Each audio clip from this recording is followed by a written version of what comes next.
이 주일 예배를 통해 우리에게 주시는 하나님의 말씀은 구약성경 844면에 있습니다.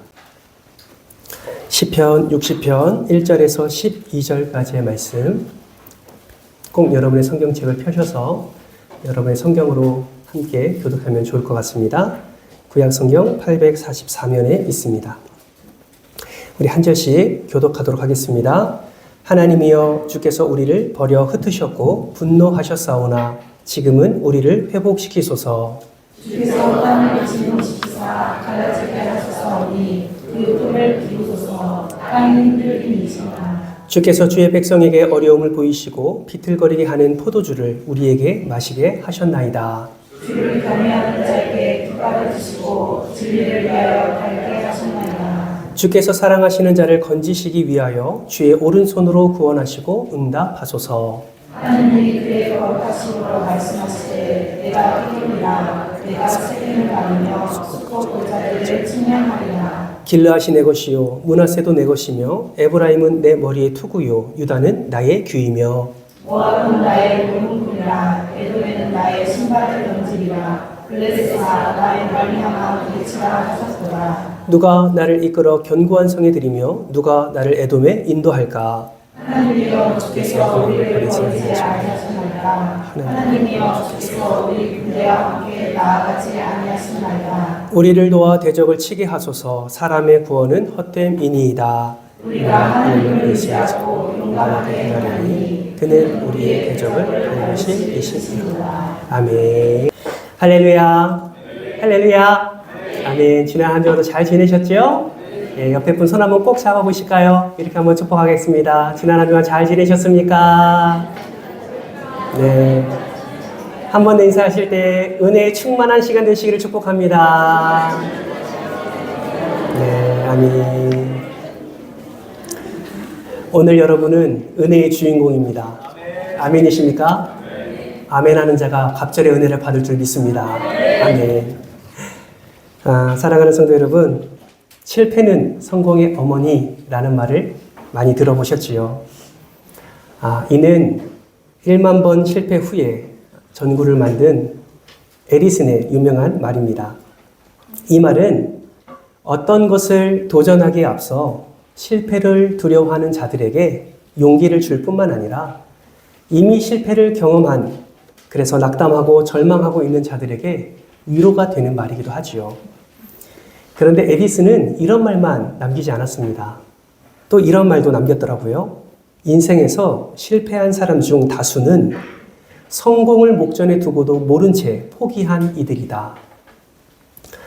이 말은 수많은 사람들이 실패를 경험하게 되는데 그 실패를 하게 되는 이유는 성공을 목전에 둔 것을 알지 못했기 때문에, 그것을 포기했기 때문에 실패를 경험했다라고 말을 하는 것이지요.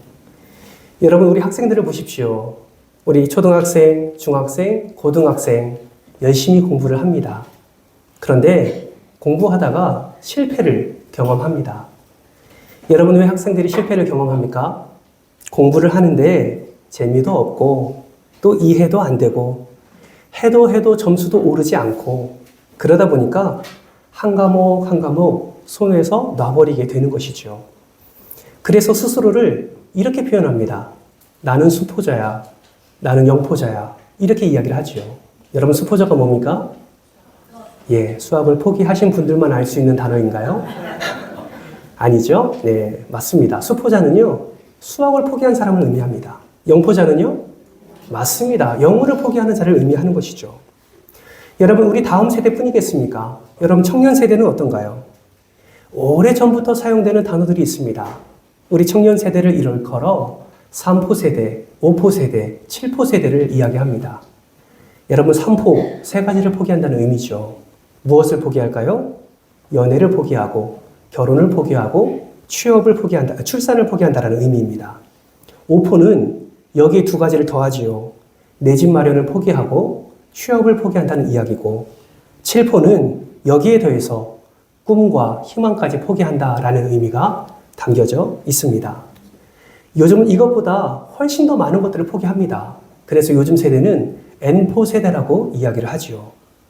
상황이 이렇다 보니 조금이나마 돈이 된다라고 귀에 들리면 영혼까지 끌어모아서 투자하는 영끌 세대가 되었습니다. 여러분 참으로 암울하지 않습니까? 지금 우리 청년 세대가 각 영역에서 이러한 실패를 경험하고 있는 자들이 너무나 많다라는 것이죠.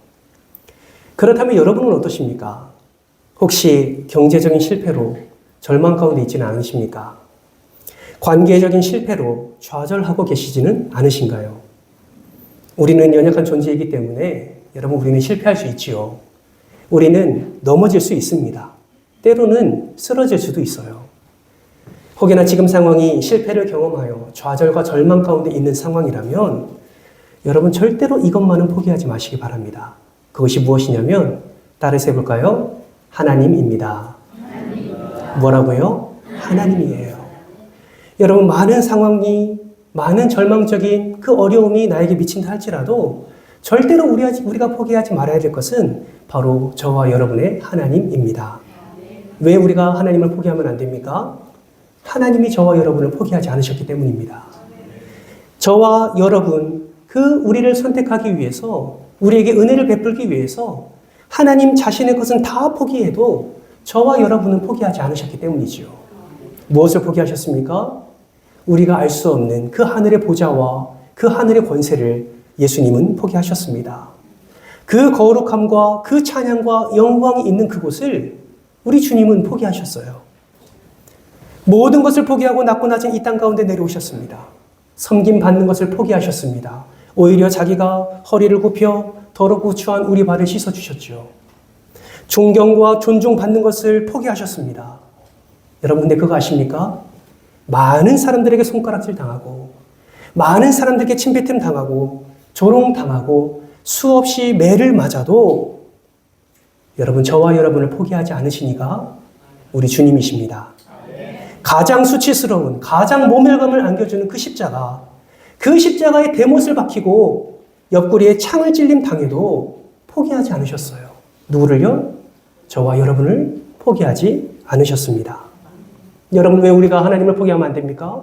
우리가 왜 예수를 포기하면 안 됩니까?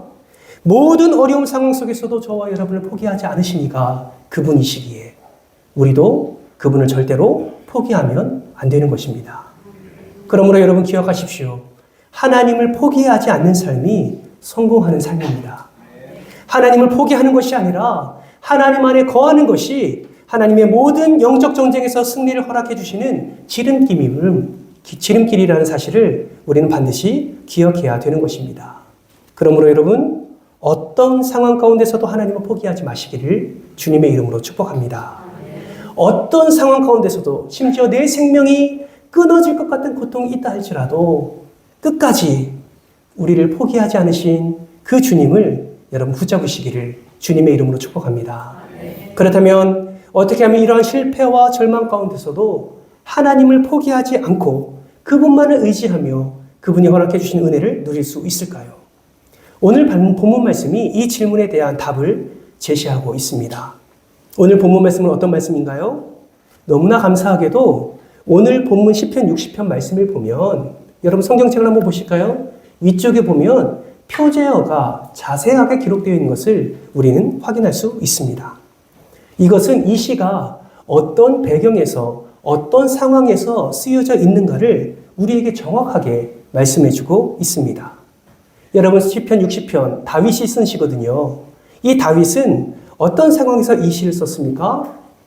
다윗이 아람 나하라임과 아람 소바와 싸우는 중에 요압이 돌아와서 에돔을 소금 골짜기에서 쳐서 12,000명을 죽였을 때에 이 시를 썼다라고 성경은 기록하고 있습니다.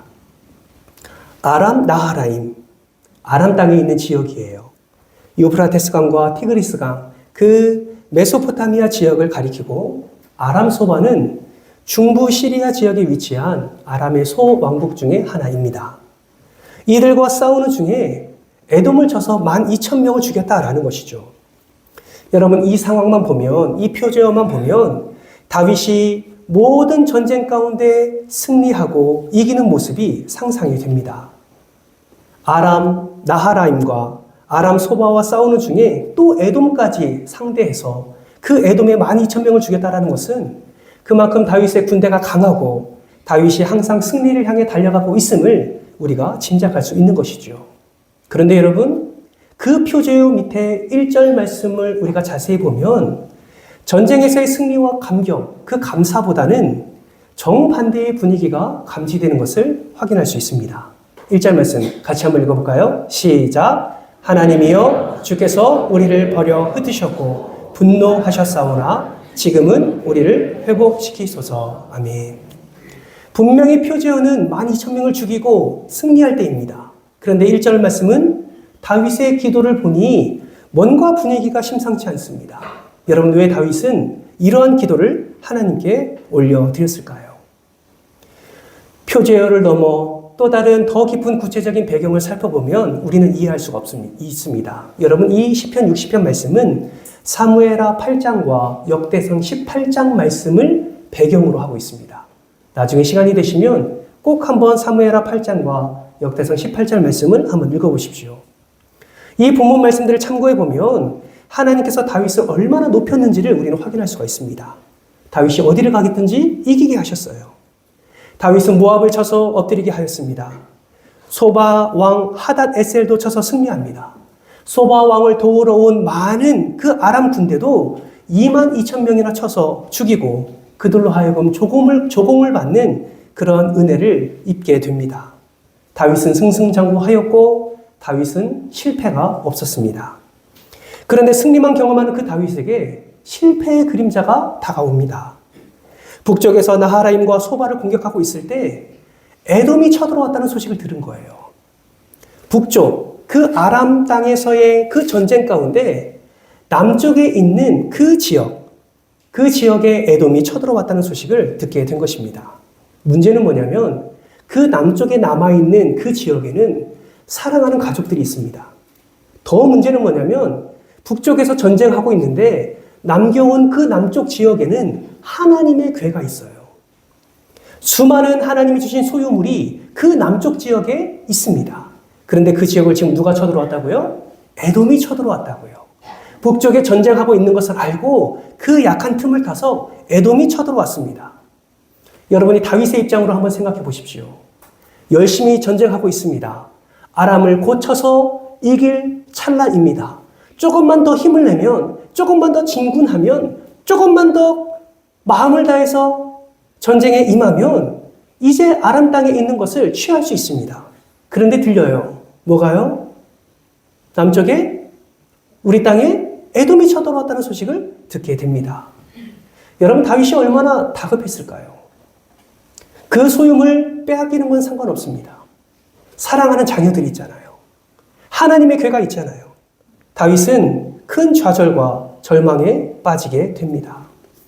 여러분, 남쪽에 쳐들어온 이 에돔 땅, 이 에돔이 쳐들어온 그 땅은 싸움의 결과가 어떻게 되었을까요? 초반에는 밀렸을 것입니다. 북쪽에서 전쟁을 하고 있는 그 군대를 내려보내는데 시간이 걸리기 때문이죠. 그러나 남쪽에 남아있는 자들과 또 북쪽에서 내려온 자들, 특별히 요압 장군이 군대를 이끌고 와서 결국 소금 골짜기에서 어떻게 합니까? 다윗은 다급했지만, 다윗은 불안했지만, 두려웠지만 그 문제만을 바라보지 않습니다. 오히려 그 문제를 가지고 하나님 앞에 나아가서 엎드립니다. 저 같으면 원망했을 것 같아요. 하나님, 조금만 더 있으면 이 아람 땅을 정복할 수 있을 텐데 왜 이 중요한 찰나에 이런 문제가 생기게 됩니까? 하나님, 성공의 눈앞에 있습니다. 그런데 왜 하필 지금 이 문제가 내 삶 속에 일어납니까? 여러분, 다윗은 이러한 불만과 불평을 하나님께 올려드리지 않았어요. 오히려 다윗은 수많은 전쟁을 치러본 경험이 있기 때문에 자신의 생각과 자신의 경험과 자신의 그 전쟁의 그 지략들을 가지고 대처할 수 있었지만 다윗은 그렇게 하지 않았습니다. 오히려 다윗은 자신의 경험과 생각을 내려놓고 하나님께 그 문제를 가지고 나아가 엎드리게 된 것입니다. 그래서 그 문제를 가지고 나아가서 이렇게 고백하는 거예요. 여러분, 오늘 본문 1절부터 3절까지의 말씀, 우리 다윗의 심정을 함께 교독해 보도록 하겠습니다. 제가 먼저 1절 읽겠습니다. 하나님이여 주께서 우리를 버려 흩으셨고 분노하셨사오나 지금은 우리를 회복시키소서.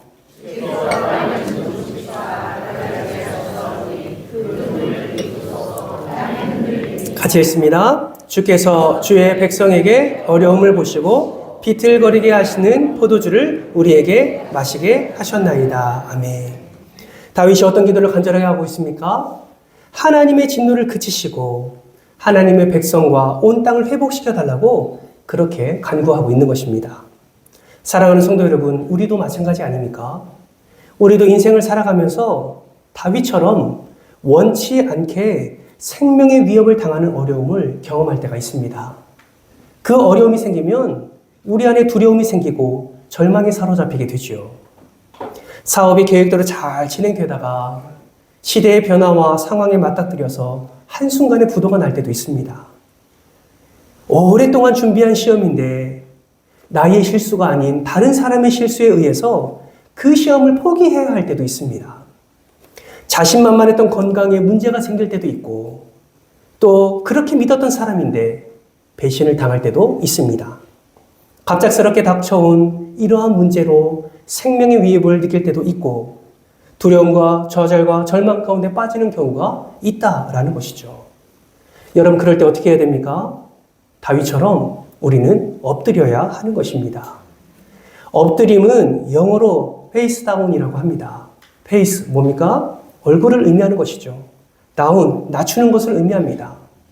몸을 굽혀 무릎을 꿇어 무릎 사이에 얼굴을 땅에 대는 그 자세가 바로 엎드림인 것입니다.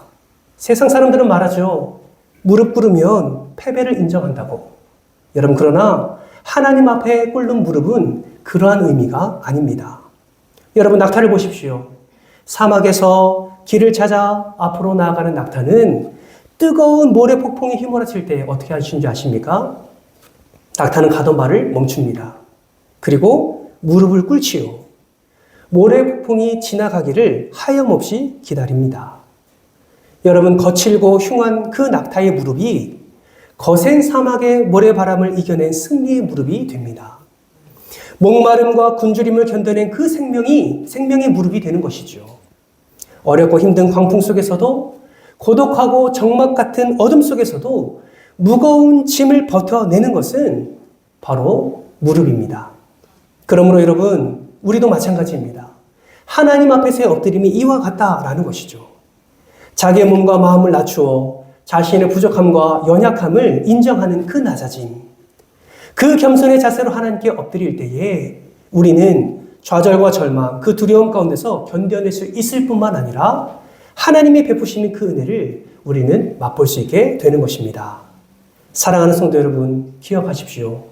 무릎 꿇음은 일어섬의 시작입니다. 엎드림은 좌절과 절망 가운데서 승리의 길로 나아가는 시작이라는 사실을 반드시 기억하시기를 바랍니다. 그러므로 여러분, 좌절 가운데 있습니까? 절망 가운데 있습니까? 어떤 실패를 경험하고 있습니까? 여러분, 하나님 앞에 나와 엎드리시기를 주님의 이름으로 축복합니다. 그 엎드림으로 하나님의 존재와 위대하심을 인정하고 우리의 죄된 모습들을 고백하며 회복과 구원을 간구할 때에 하나님께서는 4절 말씀처럼 하나님을 경외하는 자들에게 승리의 깃발을 세우시고 인도해 주실 줄 믿습니다. 이 엎드림을 통해 하나님께서 부으신 은혜를 충만히 누리는 저와 여러분 되시기를 주님의 이름으로 축복합니다. 어떻게 하면 승리를 경험할 수 있을까요? 두 번째, 따라합니다. 기억하라. 예, 기억해야 됩니다. 무엇을 기억해야 될까요? 하나님의 약속의 말씀을 기억해야죠. 여러분, 오늘 보면 6절에서 8절 말씀을 보세요. 다윗은 이전에 약속하신 하나님의 말씀을 분명히 기억하는 것을 보게 됩니다. 어떤 말씀을 기억하고 있을까요? 6절 말씀 한번 보실까요? 6절은 이렇게 말씀합니다. 하나님이 그의 거룩하심으로 말씀하시되 내가 뛰놀리라. 내가 세겜을 나누며 숫꽃 골짜기를 측량하리라. 7절 여러분 읽어주시겠습니까? 길르앗이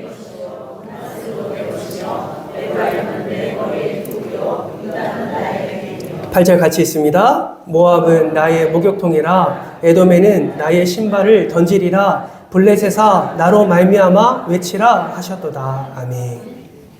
이 말씀을 그냥 눈으로 읽으면 도대체 무슨 약속의 말씀인지 감이 오지 않습니다. 여러분 기억하세요. 시편은 시입니다. 시는 함축적인 의미를 담고 있다는 것이죠. 다윗에게 약속하신 이 약속의 말씀은 다윗에게 분명한 기도의 근거가 되었고 하나님을 의지한 근거가 되었습니다. 그럼 어떤 약속을 해주셨을까요? 여러분 6절 말씀을 한번 보세요. 내가 뛰놀리라 라고 표현하고 계십니다. 무슨 말씀입니까? 뛰놀리라라는 말은 기뻐하다, 펄쩍펄쩍 뛰다 라는 의미가 있습니다. 이는 기쁨을 주체하지 못할 정도로 펄쩍펄쩍 뛸 정도로 너희에게 은혜를 베풀어 주겠다는 하나님의 약속의 의미가 담겨져 있는 것이죠. 어떻게 이스라엘을 돕겠다고 말씀합니까? 6절 말씀해 보시면 세겜이라는 지역은 요단 서편을 대표하는 도시입니다. 숫꽃이라는 지역은 요단 동편을 대표하는 도시예요. 7절 말씀에 나오는 길르앗, 므낫세는 북쪽 바산 지역을 의미합니다. 그리고 에브라임은 중앙에 있는 사마리아 땅을, 유다는 남쪽 지방을 의미하는 거예요. 8절 말씀도 보세요. 모압은 나의 목욕통이라 말씀합니다. 목욕통은 주로 발을 씻는 그릇이지 않습니까? 주로 종들이 담당하였고 에돔도 나의 신발을 던지겠다라는 말은 신발에 관련된 이는 천한 계층들, 노예들이 담당했음을 우리는 확인할 수가 있습니다. 블레셋아 외치라 라는 것은 블레셋이 더 이상 주권 국가가 아니라 이스라엘의 정복될 것임을 선언하고 있는 것이죠. 정리하면 이런 겁니다. 요단 동편, 요단 서편, 요단 북쪽, 요단 남쪽까지 하나님께서는 이 모든 것을 다 너희에게 주시겠다. 이것으로 말미암아 너희가 기쁨을 주체하지 못하고 펄쩍펄쩍 뛰면서 하나님의 은혜를 누릴 것이다. 라는 약속의 말씀이 오늘 우리가 교독한 6절에서 8절까지의 말씀이다라는 것입니다. 다윗은 이 약속을 기억했습니다. 그리고 좌절과 절망의 늪에 있을 때에 이 말씀을 기억하고 하나님 우리를 버리지 마십시오. 하나님 우리를 흩지 마십시오. 우리에게 분노하지 마십시오. 하나님이 약속하신 약속의 말씀을 이루어 주시옵소서라고 간청하며 기도하고 있는 것입니다. 사랑하는 성도 여러분, 우리 하나님은 약속을 잊어버리시는 분이 아니라 약속을 지키시는 분이심을 믿으시기를 주님의 이름으로 축복합니다.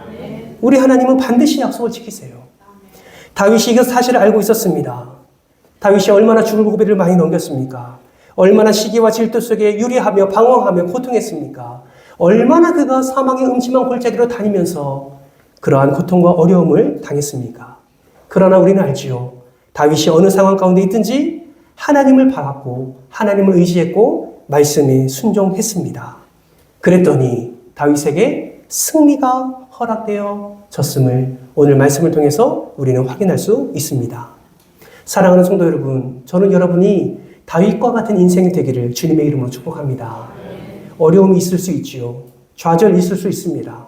절망 일어날 수 있습니다. 그러나 그런 상황을 이기는 여러분이 되시길 주님의 이름으로 축복합니다. 여러분 이길 수 있는 것은 다른 것이 아닙니다. 하나님의 약속의 말씀만이 우리의 모든 상황을 이기게 될 줄 믿습니다. 여러분, 여러분의 삶을 한번 돌이켜 보십시오. 그러한 은혜로 지금까지 살아오지 않으셨습니까? 여러분의 삶 속에서 역사하시는 말씀을 붙들고 기도할 때 응답하시는 그 하나님의 은혜를 살아왔기 때문에 오늘 이 자리에 있는 것 아니겠습니까? 우리는 기억합니다. 너는 내게 부르짖으라. 내가 내게 응답하겠고 내가 알지 못하는 크고 은밀한 일을 내게 보이리라. 이 약속의 말씀을 붙잡고 우리가 기도했기 때문에 그동안의 삶 속에서 우리는 하나님의 은밀한 것들을 보며 경험하며 여기까지 살아온 줄 믿습니다. 환난 날에 나를 부르라. 내가 너를 건지리니 내가 나를 영화롭게 하리라. 이 약속의 말씀이 우리에게 있었기에 우리는 주를 바라보며 기도하며 간절히 부르짖을 때 하나님이 우리 삶을 만져주시고 우리 삶을 선하게 인도해 주시는 은혜를 우리는 경험하며 여기까지 온 줄 믿습니다. 그러므로 여러분, 앞으로의 삶 속에서도 갑절의 은혜를 생각하며 이 약속의 말씀을 붙잡으시기를 주님의 이름으로 축복합니다. 지금 무엇이 여러분의 마음을 흔들고 있습니까? 지금 무엇이 여러분의 마음 가운데 절망을 안겨다 주고 있습니까? 여러분 그 마음에 말씀의 씨앗을 심으시기를 주님의 이름으로 축복합니다. 그래서 우리가 말씀을 계속 읽어야 되는 거예요. 무슨 약속의 말씀이 있는지를 삶 속에서 우리는 경험해야 되는 것입니다. 그 약속의 말씀 붙들 때 반드시 다윗처럼 우리는 승리하게 될 줄 믿습니다. 마지막 승리의 비결 세 번째는 따라합니다. 확신하고 나아가라. 네, 확신하고 나아가는 것이죠. 하나님 앞에 엎드렸다면, 하나님의 약속의 말씀을 붙잡았다면, 그렇게 기도했다면, 그렇게 간구했다면 하나님의 도우심을 확신하며 우리는 믿음의 발걸음을 내디뎌야 하는 것입니다. 아무리 주여 주여 해도 세상 가운데 나아가서 하나님의 말씀을 붙잡고 믿음으로 살지 않으면 그것이 무슨 소용이 있겠습니까? 여러분, 로또 1등 당첨되고 싶으십니까? 아유, 솔직하셨습니다. 로또 1등 당첨되고 싶죠. 뭐 하고 싶으십니까? 많은 생각들이, 계획들이 우리 안에 있습니다. 그런데 생각해 보세요. 그런 소망은 너무나 많이 품습니다. 됐으면 좋겠어, 됐으면 좋겠어, 됐으면 좋겠어. 근데 나가서 로또를 안 사면 1등이 되겠습니까? 안 되겠습니까? 확률조차 없게 되는 것이죠. 여러분, 하나님의 말씀은요, 순종할 때 역사가 일어납니다. 하나님의 말씀은 능력이에요. 그 능력의 말씀을 순종할 때 그 능력을 우리의 삶 속에서 누리게 되는 것입니다. 다윗이 이걸 아는 거죠. 그래서 12절 말씀이 이렇게 고백합니다. 같이 한번 읽어볼까요? 시작. 우리가 하나님을 의지하고 용감하게 행하리니 그는 우리의 대적을 밟으심이로다. 다윗의 믿음은 확고했습니다. 우리가 하나님을 의지하고 용감하게 나아가겠습니다. 그 근거가 무엇입니까? 하나님이 나의 대적을 짓밟으실 것을 믿기 때문입니다. 라고 지금 고백하고 있는 것입니다. 여러분, 믿음으로 나아가십시오. 하나님이 여러분의 원수를 짓밟으실 것입니다. 믿음으로 나아가십시오. 여러분에게 승리를 허락해 주실 것입니다. 이렇게 확신과 담대함으로 그 믿음의 발걸음을 내딛었을 때 여러분, 사무엘하 8장과 역대상 18장 말씀에 보면 다윗은 그 에돔 사람 18,000명을 죽이고 승리를 차지하게 되었다라고 성경은 말씀하고 있습니다.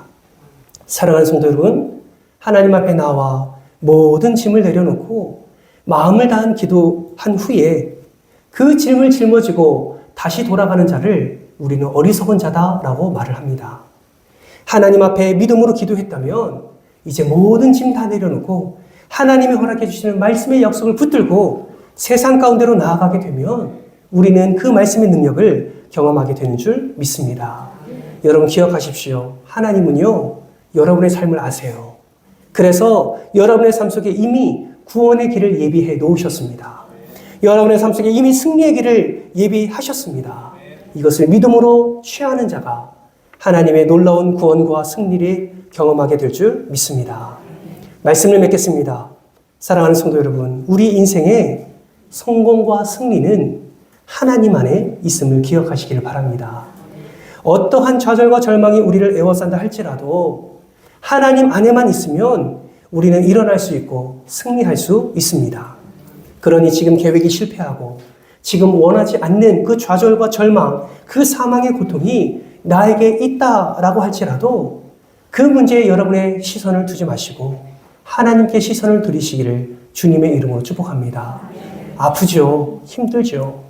그러나 그 모든 것까지도 하나님께 내어 맡길 때 하나님께서 각자의 필요한 은혜를 더하여 주실 줄 믿습니다. 어떤 어려움이 있더라도 썩어 없어질 세상 줄을 붙잡는 것이 아니라 오직 영원하신 하나님의 줄을 붙잡는 저와 여러분 되시기를 주님의 이름으로 축복합니다. 그럴 때에 하나님께서 이번 한 주간의 삶도 어디를 가든지 이기게 하시는 놀라운 은혜를 허락해 주실 줄 믿습니다. 이 말씀의 주인공 되시기를 주님의 이름으로 축원합니다. 이 시간 다 같이 말씀을 기억하면서 함께 기도의 자리로 나아가겠습니다.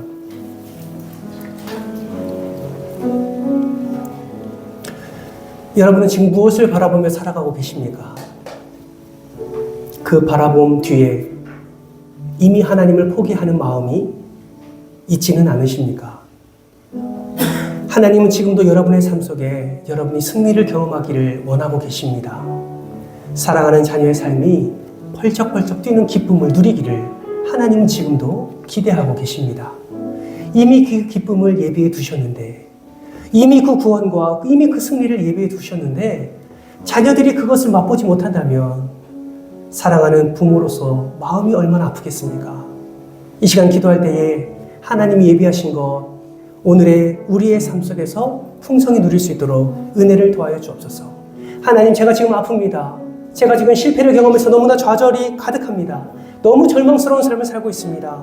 하나님, 엎드릴 수 있는 믿음을 더해 주시고 약속의 말씀을 붙잡을 수 있는 믿음을 더해 주시고 기도했다면, 붙들었다면 이제는 확신을 가지고 나아갈 수 있도록 우리의 믿음을 더욱더 견고하게 하사 이번 한 주간 동안 온전히 하나님이 예비하신 구원의 길, 승리의 길을 풍성히 누리는 복된 한 주간 될 수 있도록 은혜를 더해달라고 여러분의 삶과 자녀들의 삶, 또 우리 함께 예배하는 우리 모든 은총의 가족들의 삶을 생각하면서 이 시간 주여 한번 외치고 통성으로 기도하며 나아가겠습니다. 하나님, 예수를 믿는다고 고백하지만 여전히 믿는 자의 삶을 살지 못하는 우리의 연약함을 불쌍히 여겨 주옵소서. 하나님께 기도해야 되는 거 압니다.